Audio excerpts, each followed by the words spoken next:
Konnichiwa everybody, welcome back. I've still got symptoms of a cold and sore throat. Anyway, weekend just gone, yesterday in fact, Doncaster Gaming Market. Awesome event. So I just thought I'd throw up a quick video, my kind of experience of the day and what happened really. So once again I was in my YTS apprenticeship role helping Craig out on his stall. So I set off really early, kind of what time was it now? I think it was before 7. It was about 7:15 I set off. Anyway, I got there about 8:30. Plenty of time. I think the doors have been open since 8, I think Craig told me.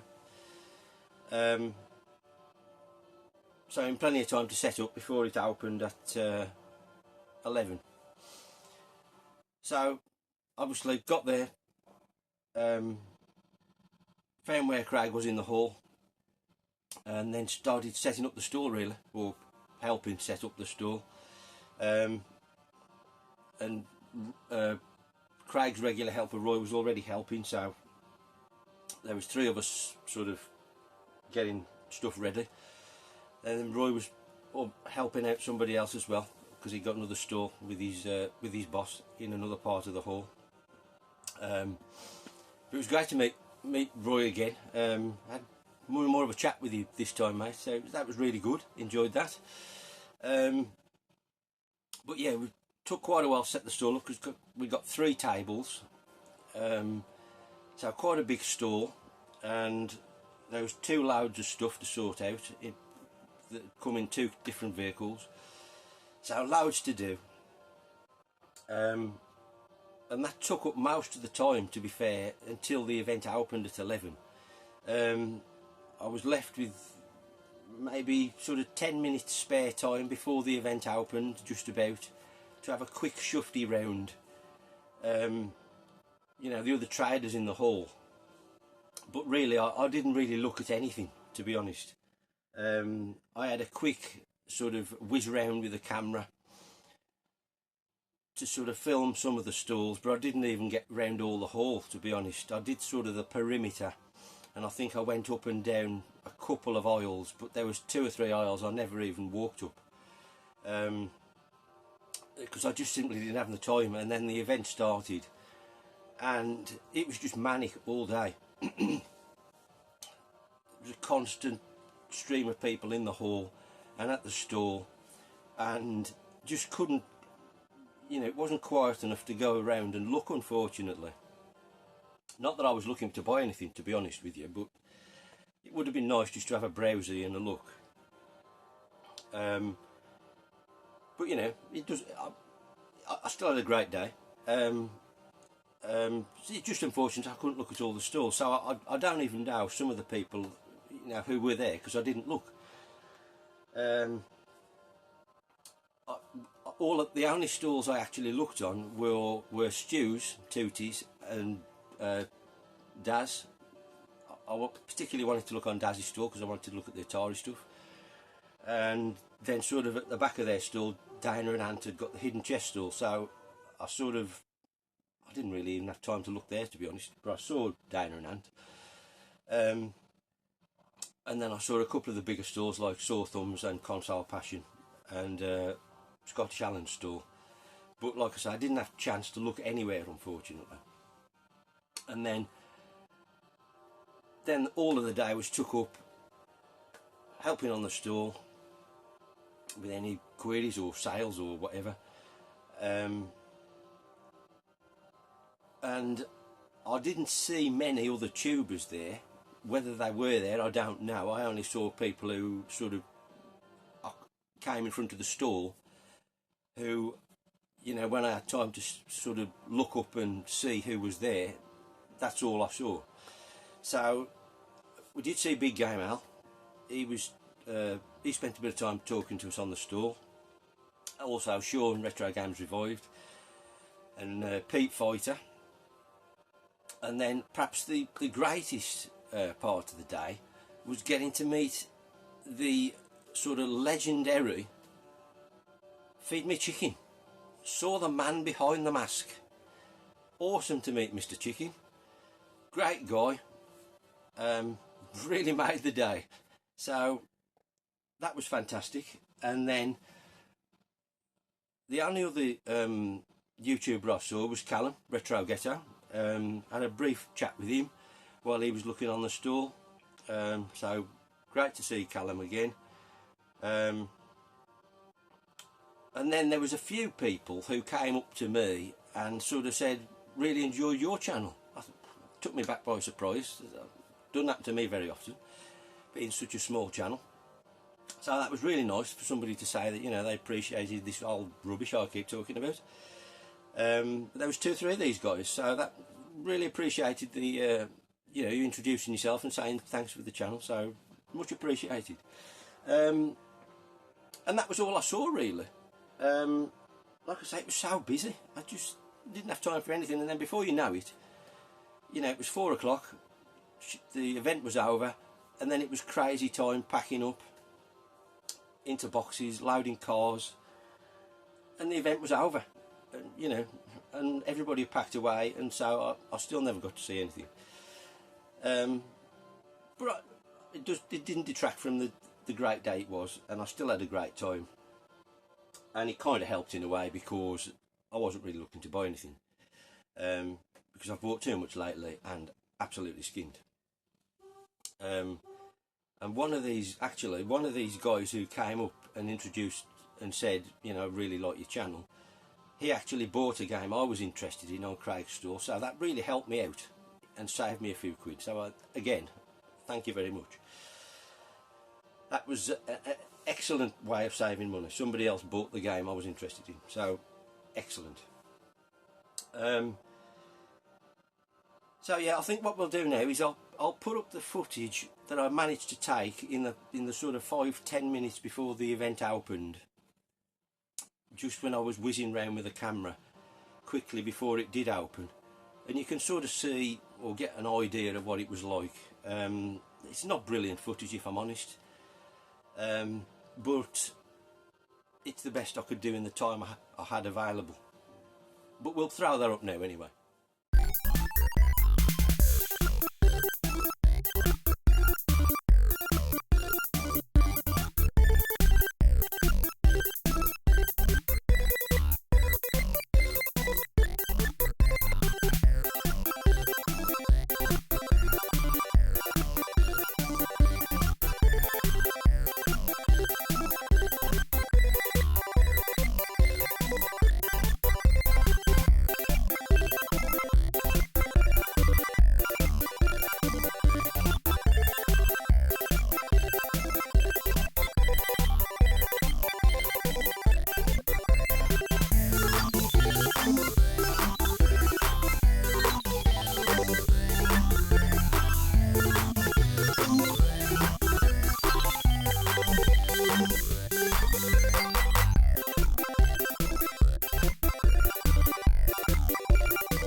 So as you can see, I mean, there's literally something for everybody. Whatever you're interested in gaming, there's probably a stall there selling it. I mean, I would have loved to have had a dig around on Scottish Allen's store, but I hadn't got the money anyway, so it was kind of a blessing, really, if I'm honest. It was hard enough standing on Craig's stall, looking at all the beautiful things there, you know, thinking, oh yes, I'd like that, I'd like that, I'd like that. But it's a tough job trying to resist. When you haven't got the cash, it kind of makes it a bit easier, I suppose. But there were lots of great stalls there, I'm sure. And then, obviously, there was Craig's stall, which was the one I was working on. So I did manage, before we opened, I did take a bit more of a detailed video of that, which is probably the best footage I've got of the event as a whole. So I'll throw that up now, and you can actually have a look at Craig's stall in more detail. So we'll throw that up now.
So as you can see, loads of import gorgeousness.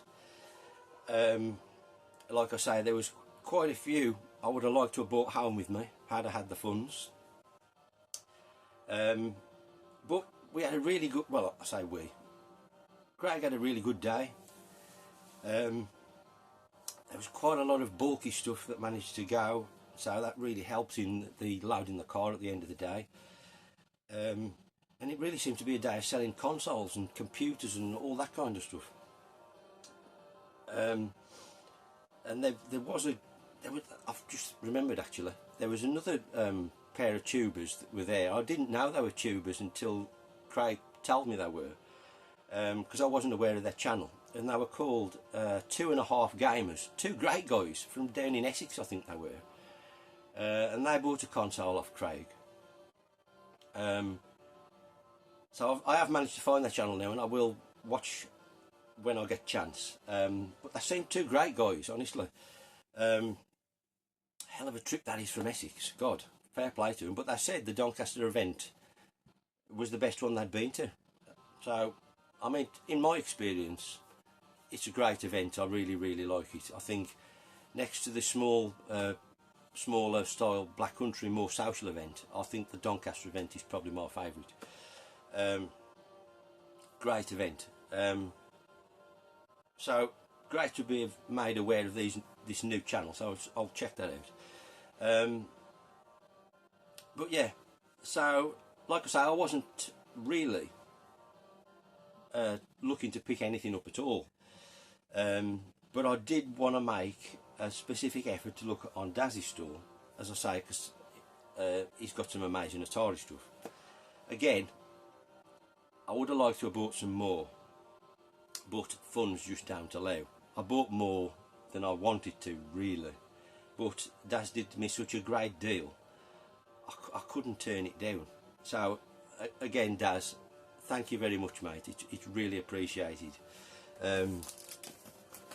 So I have got some other stuff as well, but that's more of a kind of a gift, I suppose, really.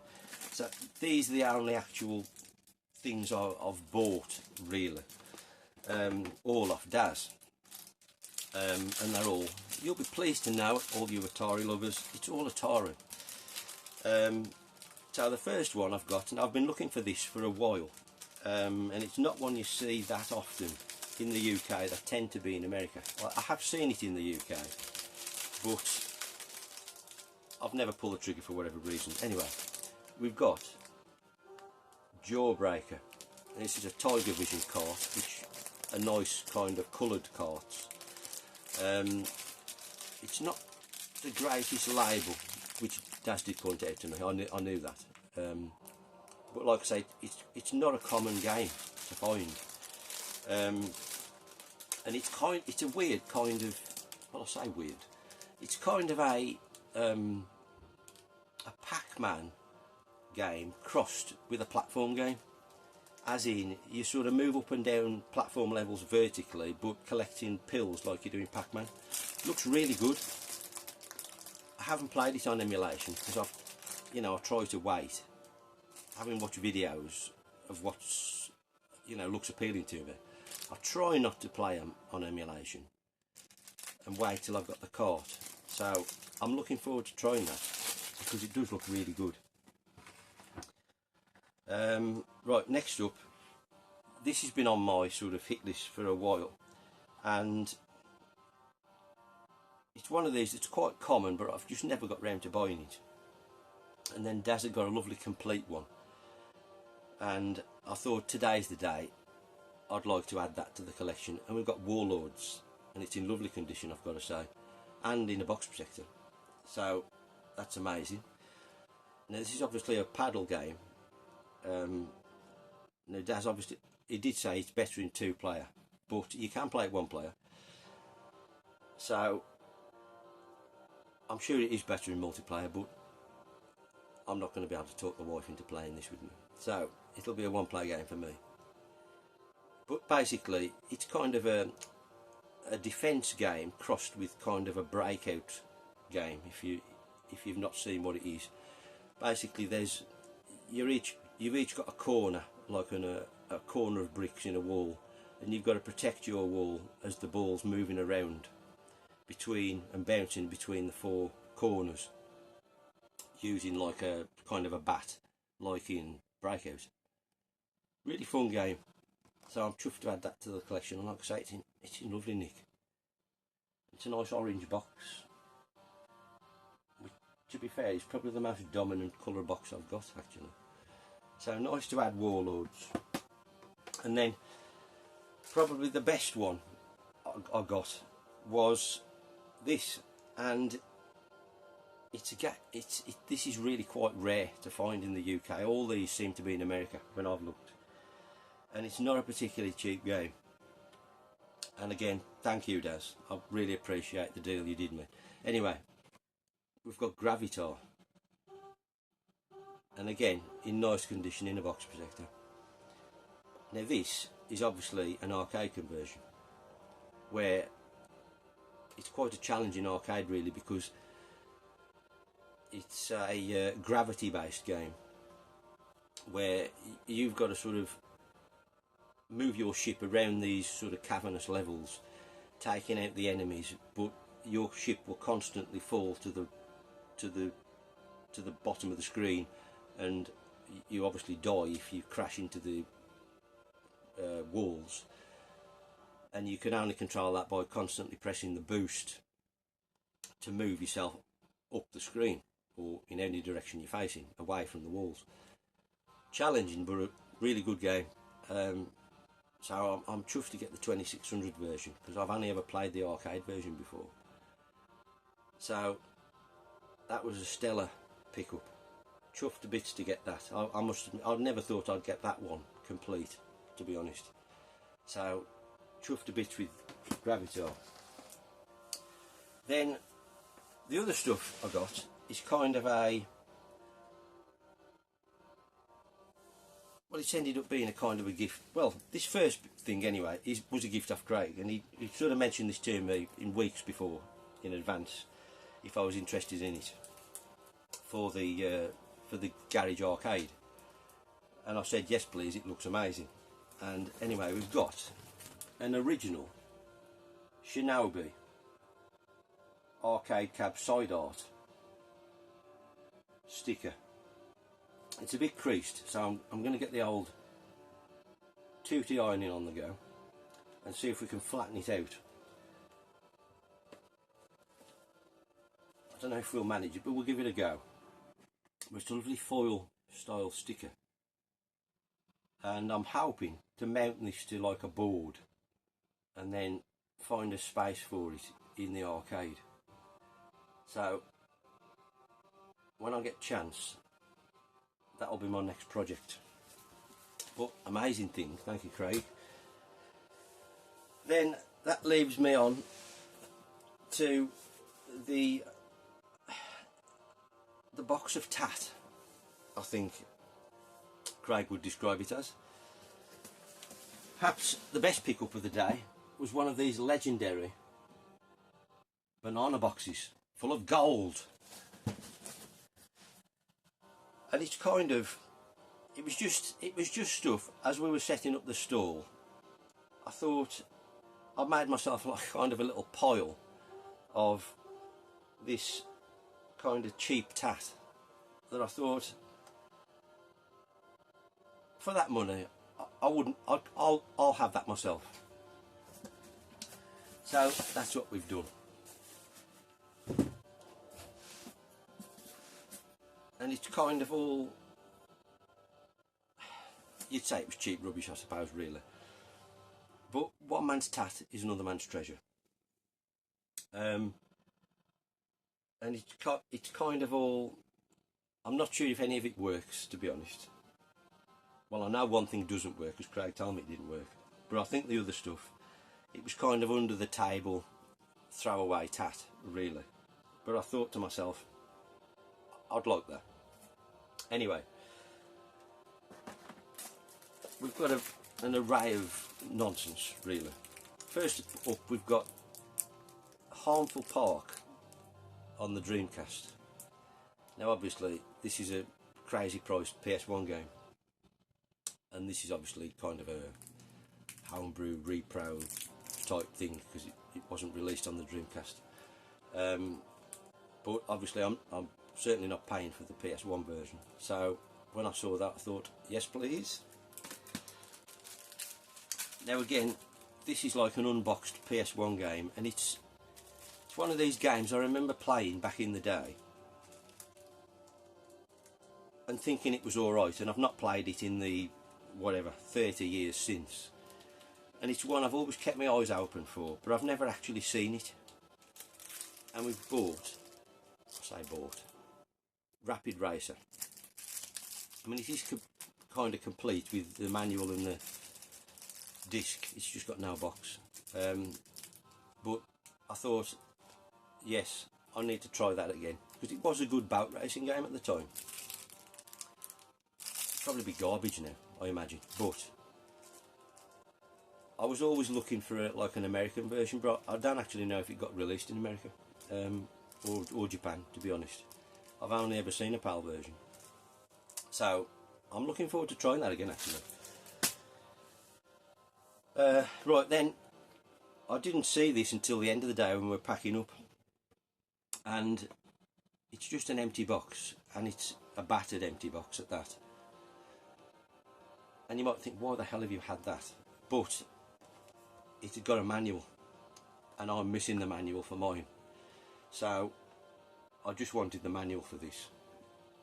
There's no game in it. It's like it says no game there, you know, it's just an empty box, but the box is obviously awful, but the manual will complete mine, because I've got like a boxed one, but like I say, I'm missing the manual.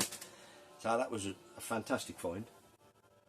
And then in a similar vein, there was a loose manual for Ski Racing 2006, which I haven't checked, but I'm sure mine is missing. I know there's 2 of these ski racing games on the Xbox, and I know I'm missing the manual for one of them, and I think it's this one. So again, I'm hoping that's the right one. Knowing my luck though, it'll be the one that I've actually got. Then we've picked up an old joystick for the Atari. Again, no idea if it works. It feels quite a nice stick, to be honest, so be interesting to see if it works. But it does seem quite functional if it works. I've never had one of these before. Switch Joy, never even heard of it. But funnily enough, I was looking at one of these on eBay in a bundle the other day, and I got outbid, and then this turned up yesterday, so maybe it was fated. And then I jumped on these straight away. We've got a set of paddles. I've been waiting for the new ones to get re-released, which is later this month, and then I saw these in one of the boxes and I thought, yes please, I can now play all my paddle games, assuming they work, of course. So chuffed to get the Atari paddles at last. And then staying on the Atari theme, I saw this one and I thought, yes, I need that one. And it's cracked for the 7800. Not in bad condition, to be fair. Look even better after it's been under the iron.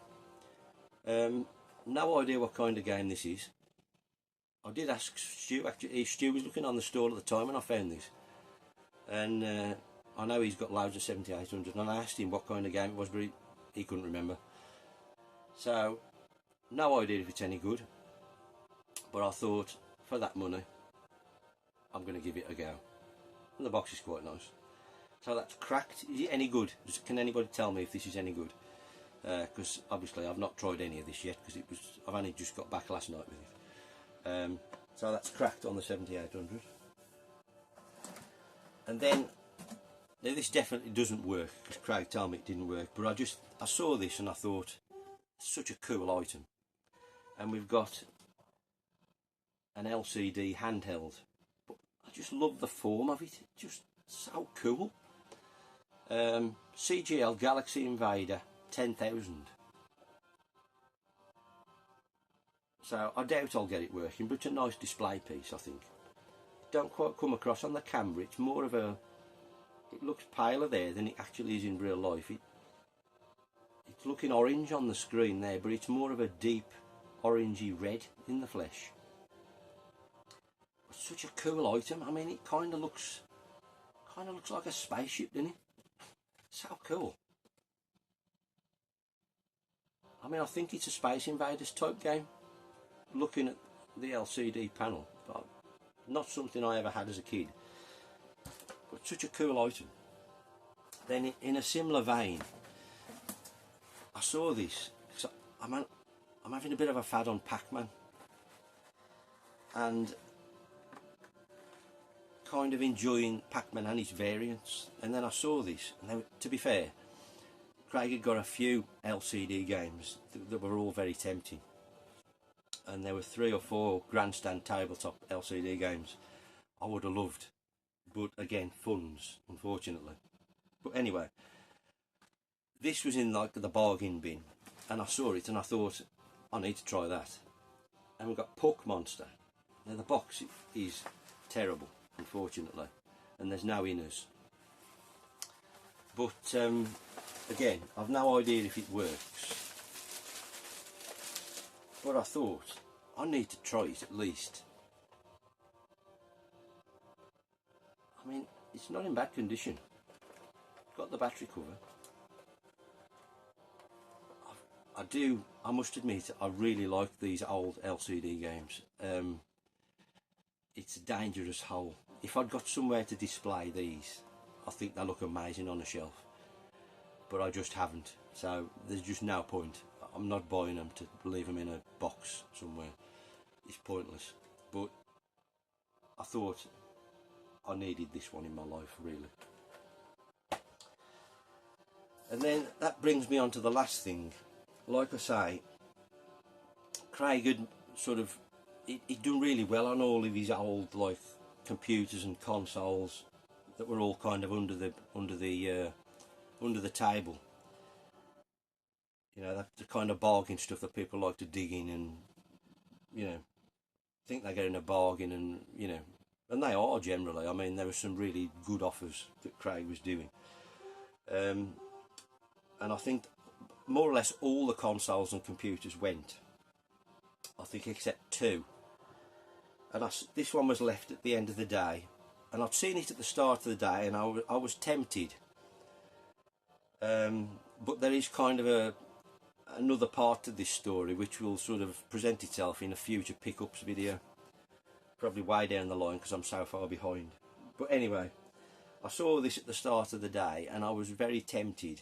But I thought, no, don't be, you know, don't be silly. See what happens. If anybody buys it, good luck to them. If it's left at the end of the day, I might have it. And then it was left at the end of the day, and Craig didn't want to take it home, so I've ended up with a Philips video pack G7000.